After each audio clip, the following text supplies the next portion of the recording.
My name is Denise Johnson, and I lost my son to medical negligence at the age of 25. That's when I learned about the California law set in 1975, limiting the rights of families like mine. Richard was a very fun-loving kind of guy, well-adjusted, well-liked. He had a lot of friends, was looking forward to his future. He was just starting out, only being 23 at the time that he was diagnosed.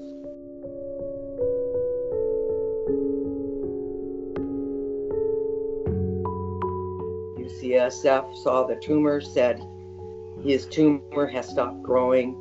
We are considering him to be a brain cancer survivor. We were excited.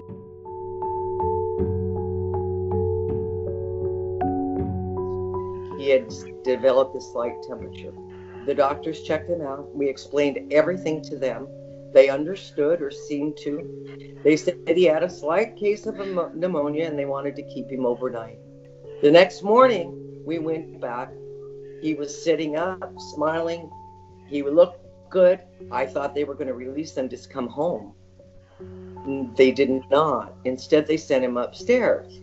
A couple of days later, my son, I can see he's weakening. I'm not getting any information from doctors. We were not getting hand squeezes. We weren't getting any response from him like we had before.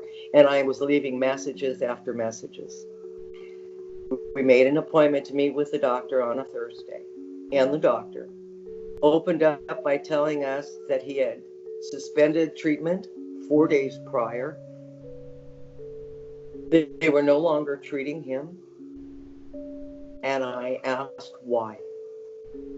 And the doctor turned to me and he said, well, what do you think? Wouldn't you rather him die of pneumonia than that brain tumor? The doctor missed that Richard's tumor was in remission and no longer a threat to his health. He would have survived pneumonia if he had had proper treatment. We lost him 2 days later from pneumonia. I knew this was wrong, that there was no way that this brain cancer survivor should not have died. I wanted to hold the doctor accountable for Richard's death, but I could not find an attorney who would take the case. No one would take it because of California's cap on damages, making cases like ours unaffordable.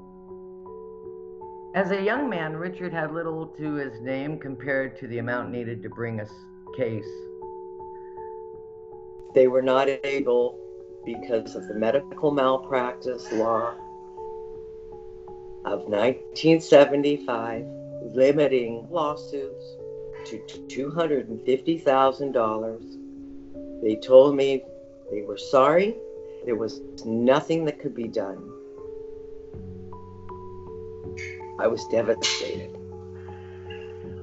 Please join me to prevent this from happening to other patients by updating the 45-year-old limits on patients' rights for today.